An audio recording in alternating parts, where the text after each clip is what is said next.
panibagong araw, panibagong kwento na naman ng ating matutunghayan. Der, ako po si Mia. Ito po ang kwento ng isang batang babae na ilang beses nang masaktan, bumagsak, mawalan ng pag-asa, pero patuloy pa ring lumaban dahil meron siyang isang bagay na hindi niya kayang mawala. Ang pangarap. Habang nag-aaral si Mia, Hoy, Tina, magbayad naman kayo. Puro na lang kayo pamako pero ni Sigong Duling wala pa rin. Sabuyin ko na lang kayo na mainit na kape. Anong gusto nyo? Pasalamat pa kayo at mas natitira pa akong awa. Sige, bibigyan ko pa kayo ng 1 buwang palugit. Pero kung ayaw nyo pa rin magbayad, pasensyahan na lang tayo. Magkita-kita tayo sa barangay.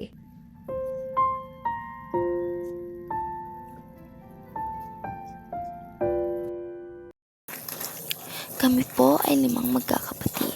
Simple lang po ang buhay namin, pero punong-puno ng utang. Si Mama ay isang bandera.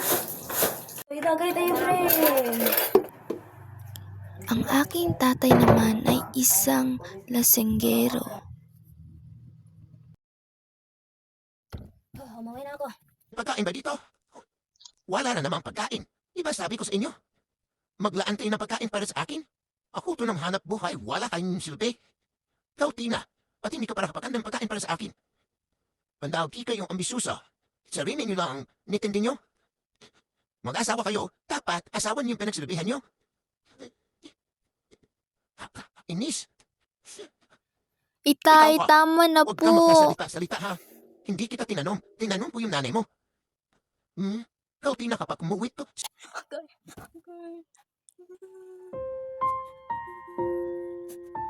At palaging binubugbog si inay. Habang isang araw, "Uy, Tina! Ito na yung bayad. Pasensyahan mo na napabagal ha, pero salamat kasi patuloy mo pa ding ginagawa yung trabaho mo. Hanggang bukas ha." Nung nakauwi na si Tina na masaya, tsaka medyo pawis at masakit ang pangangatawan dahil sa pagod sa kanyang paglalabada.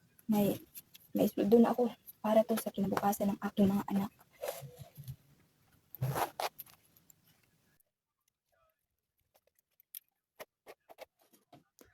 At ito ay itinago niya sa kanyang pitaka. Di makita ng kanyang asawa. Isang araw, sa hindi inasahan, umuwi ang kanyang Kakainis. asawa na lasing Paano na naman ako lasing. sa sabungan? Inis talaga to, oh. Yawa? Just dito. Wala Namumblema na akong pera siya dito. Paano dahil pa? wala na siyang pera dahil natalo siya sa sabungan. Ngunit sa hindi inasahan, nakita niya ang pitaka ng kanyang asawa. No, wait. What? At ito ay kinuha niya. Ngunit, Ngunit nakita ito ni Tina. Tumahimik ka nga dyan. Yes. So, ang dami mo pa ng pera. Mahal, Sabi mo, wala pakiusap. ka ng Huwag mong perang kunin babae ka? yan. Dahil yan ang ulam natin araw-araw. Para Tumahimik din ka. yan sa Kita mga mo, bata. talo ako sa bungan. Please naman, mahal. Maawa ka naman. Akin na to. Mahal, Akin na maawa po ka lahat. naman. Sabi nga tahimik eh. Hindi tumahimik. Parang Mahal. pala. Di ka tatahimik? Mahal! Mahal! Pakiusap naman no. Huwag mo naman kunin yung pera. Mahal! Tama na, mahal. Tama na, nasasaktan na ako. Mahal! Mahal! Pakiusap naman no. Tama na.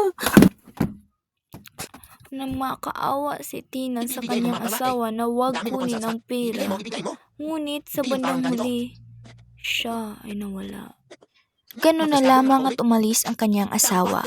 Ngunit tumating ang kanyang anak at nakita ang kanyang mama na nakahandusay sa sahig.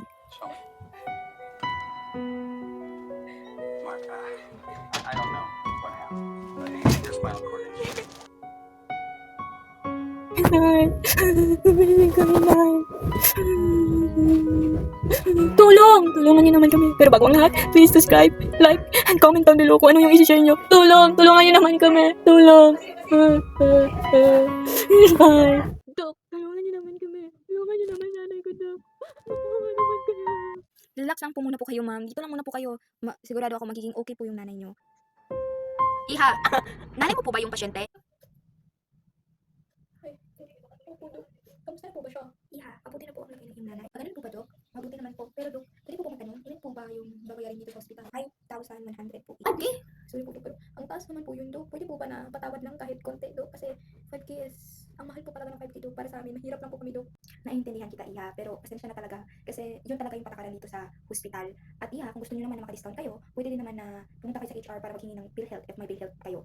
Para sa ganun, mabawas-bawasan yung, yung bills niyo dito sa hospital. Para konti na lang yung babayarin niyo. Ayun po ba, Dok? Okay lang po, Dok. Thank you po talaga sa lahat.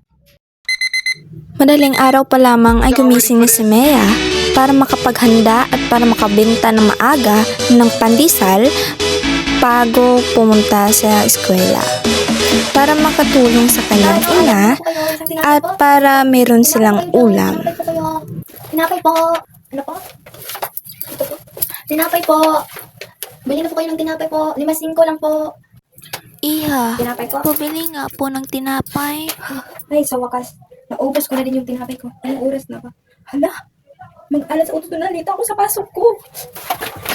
Mia, salamang ka. Present po. absent. Sorry po, ma'am. Na-late po ako. Okay, take your seat. Huy, alam mo ba si Mea? Ang pangit-pangit. Pawis-pawis pa. Kala mo naman kung sino. Oo nga. Ang pawis-pawis tsaka late pa dumating. Ya. Kahit nasasaktan si Mea dahil sa pagbubuli sa kanya ng kanyang kaklase, ay patuloy pa din siyang bumangon.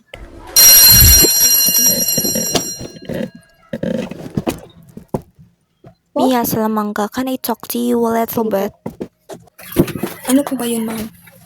Po ba pinatawag niyo po ako, ma'am? I need you to Scholarship po? apply scholarship. Imposible naman yan, ma'am. Ako? Bakit ako yung napili niyo po na hindi naman ako magaling dyan? Hindi naman ako matalino. But I pick you because I know you can do it. This is not Opo. only for you, but it is also for your family. Just keep Sige, believing, ma'am. Mia. I know you Alang-alang can para do sa it. aking pamilya, para sa aking nanay, at sa aking kapatid, gagawin ko po ito. Good to hear that, Mia. Please sign Opo, this paper for scholarship. This at this. A few moments later. Tapos na po, ma'am. Ay, nandito na po ako. Alam mo, inay, pwede po ba hindi na muna mag-aral ngayong taon? Alang-alang para sa pamilya natin. So ikaw, may sakit ka.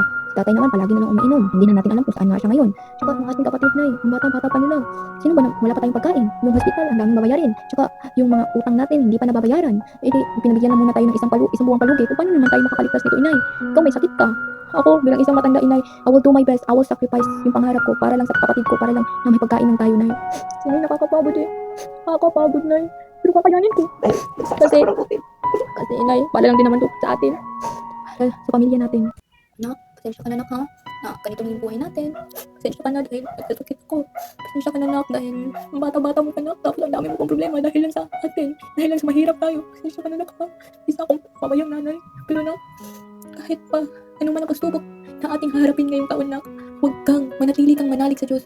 Huwag kang hintos na nanalig sa Kanya, nak. Kasi naniniwala ako na ano man ang pagsubok na ating harapin ngayong taon, naniniwala ako na sa tamang panahon, lahat ng ating pag-iiyak, lahat ng yun ay wala dahil puno na tayo ng kasiyahan. At nanalig ako na ikaw ay isa na yun. Alam ko na mabuti ang kinabukasan mo. At na, kahit anuman ang kahirapan natin ngayon, huwag kang titigil sa pag-aaral. Ipangako mo sa akin na hindi ka titigil kahit anuman ang pagsubok natin harapin. Kahit anuman tayo kahirap, patuloy pa din mag-aral, nak. Kasi ang pag-aaral mo ang tanging kabukasan para sa kapalaran natin, para sa kinabukasan mo. Iyan ang tanging paraan para sa kinabukasan mo, nak. Kaya huwag tumigil sa pag-aaral, nak. Pangako mo yan sa akin. At huwag makalimutan na mananalig sa itaas dahil siya lang ang nakakaalam sa lahat at tutulungan niya na tayo. Talik lang, nak. Kaya natin to. Dahil sa salita ng kanyang ina, ay doon nanalig pa din si Mia at lumaban para sa ikakabuti ng kanilang pamilya. Araw-araw siya ay nag-aral kahit ang daming distraction. Kahit pagod man siya. Kahit maliit pa siya sa eskwela para lang makapagtinda ng pandesal para meron silang pagkain araw-araw at mabayaran at matustusan ang kanilang mga utang. Dahil sa kanyang kasipagan ay nabayaran niya ang kanyang mga utang ng kanyang ina at nakabili sila ng mga pagkain. Pasensya po ha, nga ngayon lang po Mabuti kami naman, nakabayad. Iha, Nakabayad ka na. At dahil sa pagsipag ni Mea, ay nakapagtapos siya ng kanyang pag-aaral at isa siyang valedictorian. Alam mo, Nay, graduate na ako. Alam mo, Nay, kung makapaglakad ka sana, ikaw sana yung kukuha ng aking medalya. Pero kahit sa ganun, Nay, proud ako. Proud ako na ikaw yung nanay ko. Salamat sa lahat, Nay, ha? Alam mo, Mia, proud na proud ako sa'yo. Kung alam mo lang, makapaglakad lang ako sana yung kakabit ng medalya mo. Pero sorry, nak, ha, na nakaganito ako. Pero kahit sa ganun, nak, proud na proud ako sa'yo. Kahit pa man na sa gitna ng pagsubok, pero patuloy ka pa ding lumaban kahit ang hirap-hirap. At dyan, nak, nakikita ko, ikaw ay isang malakas at matatag na bata. Alam ko, nak, na may magandang kinabukasan ka sa paghaharap. Kahit ano, nak, ha, at huwag mo kakalimutan ang itaas. Kahit pa. Thank you, Nay. May tumawag. Hello po? Yes po? Scholarship? Salamat po. Nay, nakatanggap ako ng scholarship. Mabutit ka nun, Mea, pero bakit ka umiyak? O diba, sabi ko sa'yo, kapag manalig ka at naniniwala at nagsipag ka, ang iyong mga pangarap ay matutupad at alam ko, Mea, malayo at malayo pa ito. Ay, masaya ako dahil nakatanggap ako ng scholarship, pero ang babahalat ikinakatakot ko is kayo. Ayoko sumama dun dahil ayoko na mawalay ako sa iyo, mawalay ako sa pamilya natin. Paano na kayo? Anak, wag mo na kaming isipin. Isipin mo naman yung sarili mo. Okay na kami dito. Ang isipin mo, ikaw. Ngunit, dumating ang panahon na ikakatakot ni Mea. Sorry po, ma'am. Hello? Sino po ba to? Ano po, si inay?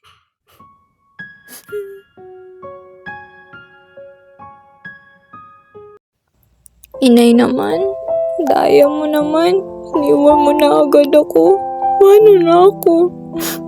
Inay naman, ginawa ko naman lahat ng to dahil sa'yo kasi ikaw ang pangarap ko. Pero bakit mo ako iniwan, Nay?